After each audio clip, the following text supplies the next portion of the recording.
Third grade transfer एक बड़ा विषय है जिसको लेकर तमाम बार प्रयास करे जा चुके हैं सरकार के कान तक बात पहुंचाने के लिए, लेकिन इसके बावजूद भी सरकार ने अभी तक ऐसा कोई निर्णायक फैसला नहीं लिया जिसको लेकर आमजन और शिक्षकों को कहीं धैर्य मिल सके कि अब ट्रांसफ़र हो जाएंगे।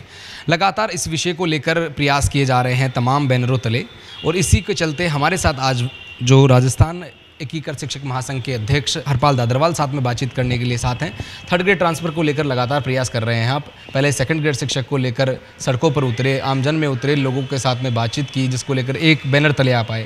थर्ड ग्रेड के लिए अभी आमरण अनशन पर बैठे, क्या आश्वासन मिला हर बार की तरह वही या फिर कुछ नया? नमस्कार। अध्यापकों के तबादलों की ये मांग लंबे अरसे से है, या मैं यूँ कहूँ कि दशकों बीत गए। मुख्यमंत्री महोदय का ये 15वां साल का अंतिम चरण चल रहा है, लेकिन 15वें साल में भी तबादलों की राह और इंतज़ार जिस प्रकार से प्रथम दिन थी वैसे ही आज दिखाई दे रही है।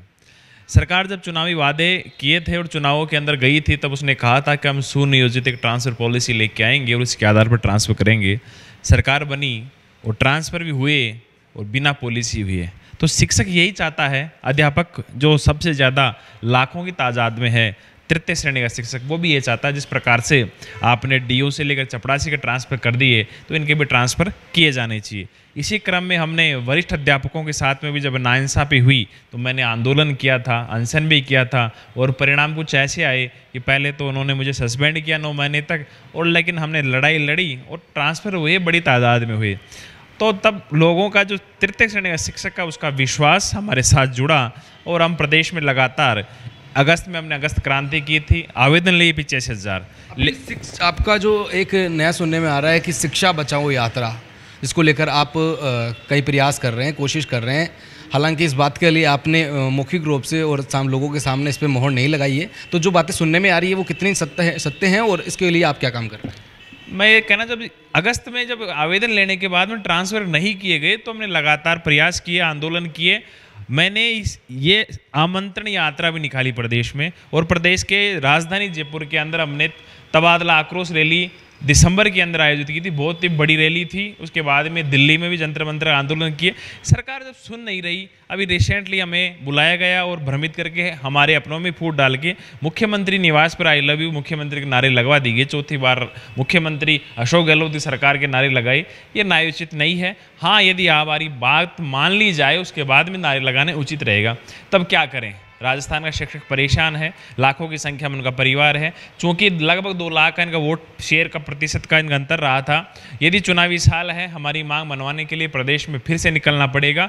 तो अब की बार हम शिक्षा को बचाने की लड़ाई भी लड़ेंगे। ट्रांसफ़र हमारा प्राथमिक मुद्दा है और रहेगा, इसका भी जरूर समाधान करवाएंगे। लेकिन अब बहुत जल्द लगातार हम कहते आ रहे हैं अनऑफिशियली रूप से कि शिक्षा बचाने के लिए आंदोलन करेंगे, शिक्षा बचाओ यात्रा निकालेंगे। प्रदेश के हर उस विधानसभा स्तर तक जाएंगे जहां हमारा शिक्षक तबादलों की राह देख रहा है, कोई अपनी वेतन विसंगति को लेकर देख रहा है, कोई चपरासी का पोस्ट चाहता है, कोई मेरी महिलाएं हैं जो कुकम हेल्पर का काम कर रही हैं बहुत ही अल्प मानदेय में, उनके बीच जाएंगे और प्रदेश के अंदर शिक्षक शिक्षार्थी महाकुंभ का आयोजन करेंगे। और उस समय निर्णय लेंगे राजनीतिक रूप से 2023 सत्ता में कौन बैठेगा।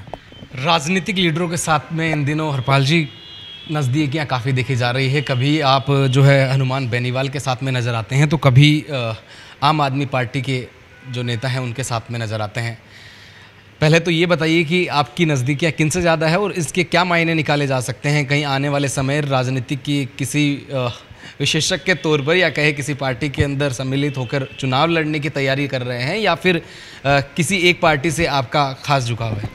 जैसा कि मैंने बताया, फिलहाल किस पार्टी की तरफ झुकाव रहेगा, ये झुकाव हरपाल दादरवाल का नहीं है, ये शिक्षकों के मांगों का झुकाव है। और हरपाल दादरवाल किसी के नज़दीक है तो सबसे ज़्यादा मेरे शिक्षक समुदाय, शिक्षक कौम के नज़दीक हूँ। हमारा जो मांग पत्र रहेगा, उस मांग पत्र को लेकर जो शिक्षा बचाओ यात्रा के बाद में जो महाकुंभ करेंगे, उस महाकुंभ में हम सभी पार्टियों के पदाधिकारियों को उनको न्योता देंगे, और उस समय जो हमारी मांग पत्र पर सहमति दर्ज करेगा, उस समय हम उनका साथ देने का जो भी है हम सोच विचार के विचार विमर्श करेंगे। और उस समय हम संकेत भी करेंगे कि राजस्थान की सत्ता में किसको सत्ता में आना चाहिए। दूसरी बात मुलाकातों का बात है, तो विधायिका के अंदर बैठकर जो नीति निर्माण का काम करते हैं, वो ही नीतियों का जब तक निर्माण नहीं होगा हम क्रियान्वयन कैसे करेंगे। जैसे प्रदेश के अंदर कई प्रकार की योजनाओं का क्रियान्वयन की बात है, जन कल्याणकारी योजनाएं गहलोत साहब भी निकाल रहे हैं, हम उनका स्वागत भी करते हैं। उन योजनाओं का क्रियान्वयन करने के लिए अभी जो मेरा बाबू संवर्ग है, जो LDC हैं, जो धरने पे बैठे हैं, लगभग 60 दिन से ऊपर हो गए। बड़े दुख की बात है, जब मैंने सरकार के नुमाइंदों से इस संदर्भ में बात की तो उन्होंने कहा कि बाबुओं की ज़रूरत कहाँ है, मास्टरों को बाबू बना दिया। तो ये जो मास्टरों का मूल कार्य है शिक्षा पढ़ाने का, उससे भटकाकर उनको LDC चपरासी बना दिया गया। तो शिक्षा बचाने की भी लड़ाई है। इसलिए मैं हरपाल दादरवाल एक शिक्षक होने के नाते हर उस चौखट तक जाऊंगा, उस चौखट का दरवाजा खटखटाऊंगा जहां से मेरे शिक्षक समुदाय और मेरे शिक्षक कौम को न्याय मिल सके।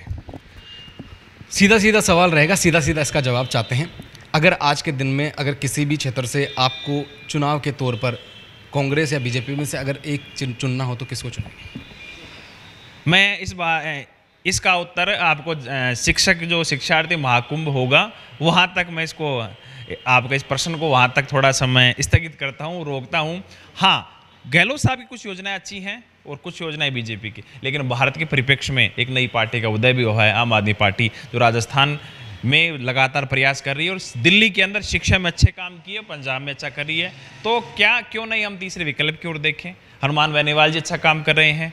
तो हम सबको मिलाकर जो हमारी मांग मानेगा हम उसके साथ हैं, और जरूरत पड़ी तो राजनीतिक इस दलदल में उतरेंगे। लोग कहते हैं राजनीति कीचड़ है, लेकिन कमल कीचड़ में खिलता है, क्योंकि शिक्षकों के साथ में, शिक्षार्थियों के साथ में अभिभावकों की जो चिंता है, पीड़ा है, अपने बच्चों की पढ़ाई नहीं हो पा रही है, शिक्षा का मूलभूत ढांचा बिगड़ चुका है, इसको सुधारने के लिए यदि विधायिका के इस पटल पर जाकर नीति निर्माण में अपना योगदान दे सकेंगे तो अवश्य देंगे। और ये मैं हरपाल दादरवाल जरूर नहीं चुनाव लड़े, कई शिक्षक हैं जो रिटायरमेंट हो चुके हैं, हम उनको आगे लाएंगे।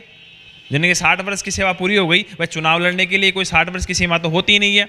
तो कम से कम अधिकतम सीमा ना होने के कारण हम 60 साल के जो हमारे बुद्धिजीवी हैं, जो रिटायरमेंट हो चुके हैं हमारे संगठन में, संरक्षक मंडल में, हम उनको आगे लाएंगे, उनको चुनाव में उतार देंगे। और लेकिन 2023 के चुनाव के अंदर हमारा शिक्षक समुदाय, शिक्षक कौम जिस प्रकार से जातियाँ महाकुंभ करके अपने सीटों का जो मांगती हैं, कुछ समय पहले माली सम्मेलन हुआ था, इसमें केशव प्रसाद मौर्य ने कहा था कि 6 और 10 सीटें नहीं, दोनों पार्टियां यदि एकजुट है तो 20 सीटें देंगी।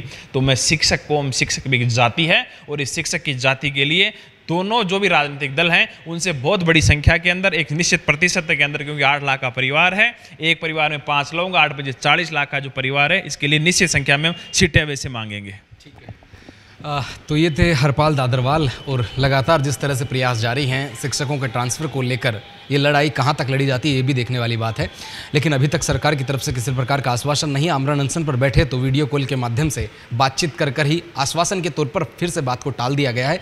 लेकिन मिजाज कुछ अलग है, चुनाव सामने है। देखने वाली बात यह है कि कहाँ तक शिक्षकों को नाराज़ किया जाएगा या कहाँ तक खुश किया जाएगा। लगातार समय से शिक्षकों की मांग है और इसी मांग को लगातार उठाया जा रहा है।